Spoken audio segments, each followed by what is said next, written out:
اچھی طرح سمجھ لیں کہ پاکستان اسلام کے اور کلمے کی بنیاد پر بنایا گیا. ہمارے ہاں لوگ کہتے ہیں جی فلانا بندہ مذہب کا کارڈ استعمال کر رہا ہے. سن لو، قائد اعظم محمد علی جناح نے پاکستان بنانے کے لیے مذہب کا کارڈ استعمال کیا. ابھی آپ نے نعرہ لگایا نا پاکستان کا مطلب کیا، تو یہ مذہب کا کارڈ نہیں، مذہب کا کارڈ استعمال کیا تو پاکستان بنا. اب تو نہیں مجھے پتا، مجھے زیادہ موقع نہیں ملتا. جب صرف ہم پاکستان ٹیلی ویژن ہی دیکھتے تھے نا، پی ٹی وی، تو جب 14 اگست قریب آتا تھا تو قائد اعظم کے چھوٹے چھوٹے کال ٹی وی پہ آتے تھے، اور وہی کتابوں میں بھی درج ہیں. بالکل پاکستان ٹیلی ویژن نے نشر کرتا تھا. پشاور یونیورسٹی میں پاکستان بننے سے چند سال پہلے، 2-3 سال پہلے قائد اعظم کا خطاب ہوا. نوجوانوں نے پوچھا، پہلا سوال، بس 2 سوال 2 جواب سن لیں. جتنے مصنفین آئے قائد اعظم پہ لکھنے والے، یہ سب نے لکھا ہے. طالب علموں نے پوچھا محمد علی جناح سے کہ سر آپ یہ بتلائیے پاکستان کب بنے گا؟ تو قائد اعظم کہنے لگے یہ تو اس دن بن گیا تھا جس دن پہلا ہندو کلمہ پڑھ کے مسلمان ہوا تھا.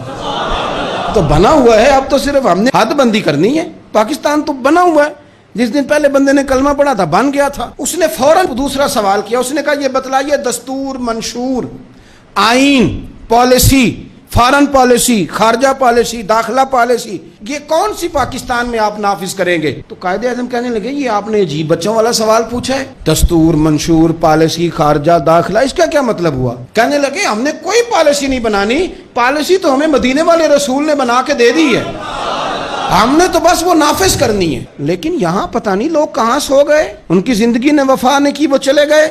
یہاں آج بیوروکریٹ کو خطرہ ہے کہ دین نافذ نہ ہو جائے، تاجر کو خطرہ ہے کہ دین نافذ نہ ہو جائے، اتنی دولتوں کا حساب دینا پڑے گا.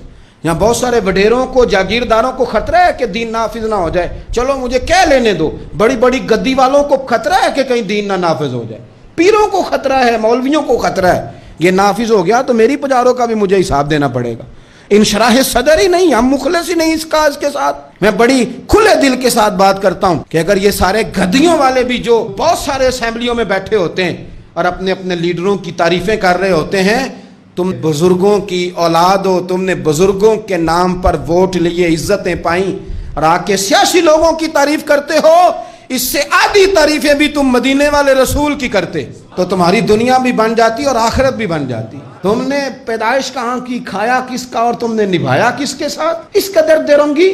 تو پاکستان نظام مصطفیٰ صلی اللہ علیہ وسلم کے لیے بنا ہے. اس میں دین نافذ ہوگا جب اس کے اندر حضور کا بنایا ہوا قانون لاگو ہوگا، جب اس کے اندر وہ سزائیں جو نبی پاک نے بیان کی وہ نافذ ہوں گی. آپ دیکھیں نا، حضور نے فرمایا تھا کہ میں وہ نظام لے کے آؤں گا کہ ایک عورت مقام حرا بہت دور تھا مکے سے، فرمایا ایک بی بی اکیلی مقام حرا سے چلے گی اور وہ مکے آئے گی، مدینے آئے گی، اسے کسی کا ڈر نہیں ہوگا، اکیلی چلے گی. ہم تو اپنی جوان بچی اپنے محلے کی گلی میں رات کو اکیلی نہیں بھیج سکتے، حالانکہ بڑے کیمرے، بڑی خفیہ ایجنسیاں، بڑے ادارے، لیکن میرے رسول پاک بظاہر کوئی کیمرہ نہیں، کوئی خفیہ ادارہ نہیں. فرمایا میں وہ نظام لاؤں گا، مقام حرا سے عورت اکیلی چلے گی اور مدینے آئے گی، سوائے اللہ کے کسی کا خطرہ نہیں ہوگا.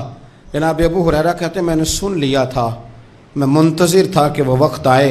پھر جناب عمر کا زمانہ، ایک بی بی آئی، وہ اونٹ پہ بیٹھی ہے اور اپنی گود میں اس نے گٹھڑی کپڑوں کی رکھی ہے. فرماتے ہیں جب مسجد نبی کے باہر اس نے اونٹ بٹھایا، میں نہیں کوئی اور بات کر رہا تھا، پوچھا کہاں سے آئی ہو؟ کہنے لگی مقام حرا سے.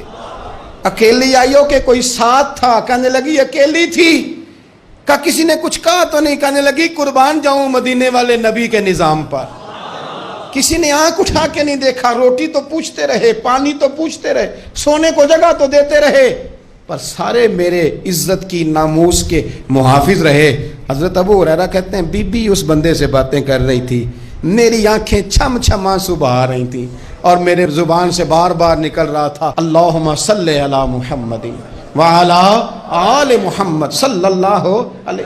اور صاحبو یاد رکھو ابھی تک برادری کا سسٹم ہے، ابھی تک اونچ نیچ ہے، ابھی تک لوگ کہتے ہیں یہ فلانی برادری تو یہ فلانی برادری. میرے رسول پاک صلی اللہ علیہ وسلم نے وہ نظام دیا کہ جس میں حضرت عثمان غنی کو ان کے بھائیوں نے، کزنوں نے میٹنگ پہ بلایا اور بلا کہا تجھے کل بھی بلایا تھا تو آیا ہی نہیں، اچھا تو ہمارا بھائی ہے. تو حضرت عثمان غنی کہنے لگے تم نے باپ دادا کے نام پہ بلایا تھا تو میں آ گیا تھا، ورنہ بھائی بھوئی والی بات کوئی نہیں. کیا مطلب؟ فرمانے لگے تم نہیں میرے بھائی، تم میرے نبی کا کلمہ ہی نہیں پڑھتے. میرا بھائی تو وہ بلال ہے جو حبش کا رہنے والا ہے. وہ میرا بھائی ہے اس لیے کہ وہ میرے رسول کا کلمہ پڑھتا ہے. یہ ایک برتن میں کھانا کھایا کرتے تھے ابو ذر غفاری اور بلال حبشی. یہ سردار اور یہ غلام ایک برتن میں انہوں نے روٹیاں کھائیں, ایک دوسرے کے ساتھ وقت بتائے, صبحیں اور شامیں ان کی اکٹھی گزریں, میدان جہاد میں اور امن میں یہ اکٹھے رہے. مصطفیٰ کے وصال پر یہ ایک دوسرے کے گلے لگ کے روئے. عشق رسول ان کا سانجا, محبت ان کی سانجی.